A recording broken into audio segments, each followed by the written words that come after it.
Welcome to today's Explainer. Okay, we're jumping right into a deeply relatable, incredibly emotional, and honestly, sometimes downright exhausting topic today: communicating with our kids. If you're a parent, or really if you've ever mentored or guided a child in any way, you already know that this is a journey filled with absolutely immense joy, but also some profound, pull-your-hair-out challenges.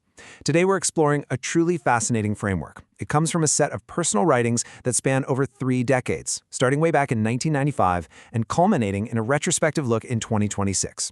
We're going to use this journey to understand exactly what happens when we try to talk to kids, why it so often falls flat, and how our remarkably simple shift in perspective can literally change everything.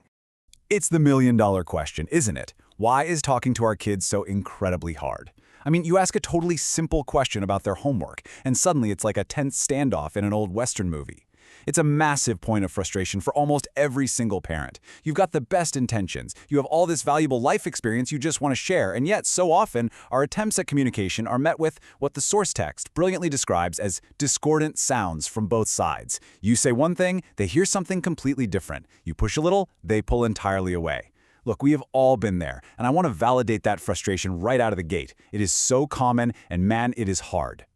All right, part 1, the parent-child communication gap. Now, over the years, a million experts have proposed a million different solutions to bridge this gap. But let's be real, despite all the books and advice out there, the agonizing tension of miscommunication is just a nearly universal experience. The gap is there, and the crazy thing is, the harder we try to force our way across it, the wider it usually gets. When that connection goes totally dark and this wall of opacity drops between you and your child, our gut reaction is to force it. Our source text compares this perfectly to the hand-waving of a panicking, drowning person. Our sheer instinct is to push harder, right? To talk louder, to force the issue. But just like a drowning person whose frantic, unthinking thrashing actually makes them sink faster, throwing all that aggressive energy at a closed-off child only thickens the barrier. It just ramps up the mutual frustration and usually leads to a complete, total disconnect. Moving on to Section 2, the windows of connection. So, back in 1995, the author of our source text penned this fascinating concept that gives us a completely different way to look at these fraught interactions. Instead of viewing communication as this constant flowing stream that we somehow have to force open, we need to look at it through the concept of windows. So, what exactly are these windows? Well, they're specific and often very fleeting periods of time where a parent and child can truly, genuinely communicate. They are rare moments of truth. In these little windows, the messages you send are received and understood exactly as you meant them to be. No distortion, no defensive static. The whole goal of this approach is to carefully identify these windows, nurture them, and then actually use those channels when they naturally pop open, rather than trying to dynamite your way through a brick wall when they're closed. You know, some people call these moments being on the same frequency or the same wavelength, but the author uses a much starker metaphor. Imagine a small hatch sliding open for just a brief second in a heavy, solid door, and through that hatch, a prisoner and a guard suddenly see each other eye to eye as total equals. I know, it sounds super intense, but realistically, this is sometimes exactly how a child perceives themselves when dealing with the ultimate authority of a parent. When that hatch opens, there's this sudden, startling clarity. You see them, they see you. Which brings us to Section 3, when the window closes. Because here is the really hard truth. That hatch, it absolutely does not stay open forever. Inevitably, and often without a single warning sign, the screen drops, the window shuts tight.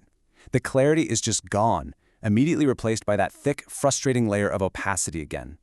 And the absolute key here is how we alter our behavior based on the state of that window. When the window is open, that is your golden time to invest energy. Talk, guide, pour your wisdom into them. But when the window is closed, the actionable, crucial advice here is to keep a low profile and conserve your energy. Why? Because investing your precious energy into a closed window yields absolutely zero return. It goes right back to that drowning metaphor. When the window is shut, there's literally no proportion between the massive amount of energy you're burning and the zero amount of information the child is actually absorbing. Section 4, the child's independent identity. Okay, so let's say you master this. You wait patiently, the window opens, you deliver your message flawlessly, and it's received perfectly. Boom, victory, right? Well, not quite, because this leads straight into an incredibly common question. I know for a fact they understood me, so why on earth didn't they actually do what I asked? The frustration simply shapeshifts. It goes from the inability to communicate straight to the inability to flip the right switch to cause action. The message getting through was a huge win for sure, but it didn't generate the change you expected. To really understand why this happens, we have to swallow a pretty difficult pill.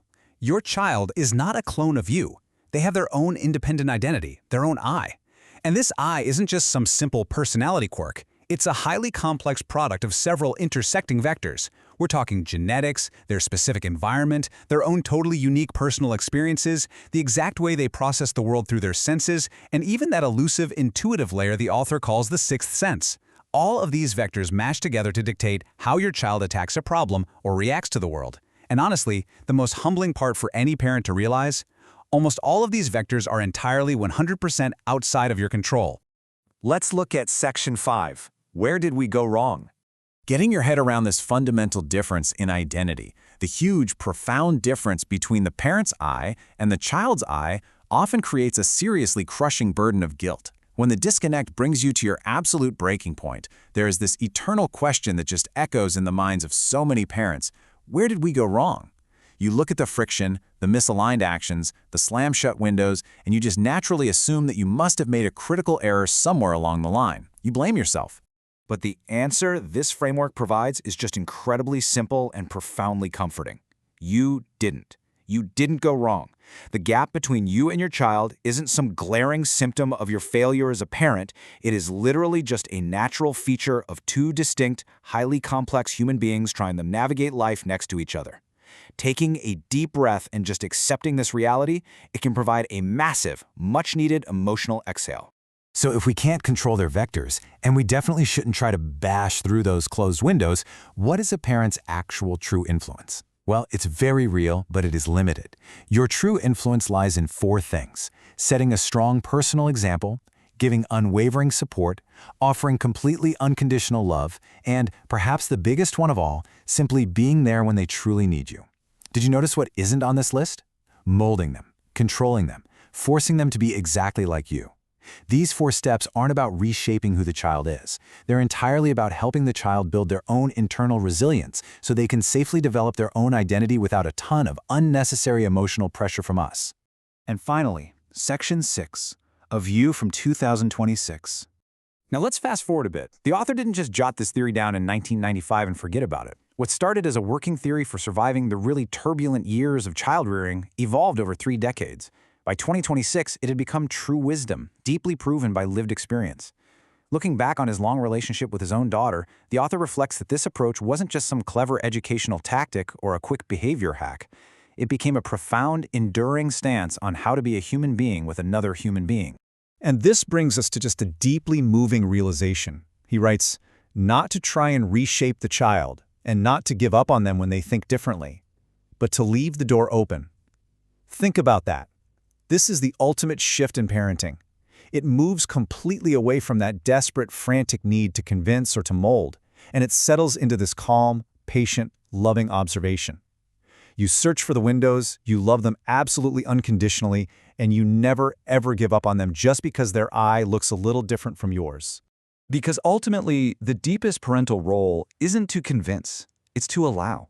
To allow the child to distance themselves, to experiment, to choose their own wild path, while always knowing that amidst all of that chaos, there is one stable, quiet, and safe harbor they can always return to. You are that harbor. So I'll leave you with this. The next time that heavy window slams shut between you and your child, are you going to waste your energy frantically waving your hands at the glass, or are you going to step back, take a breath, and quietly ready the harbor for their return?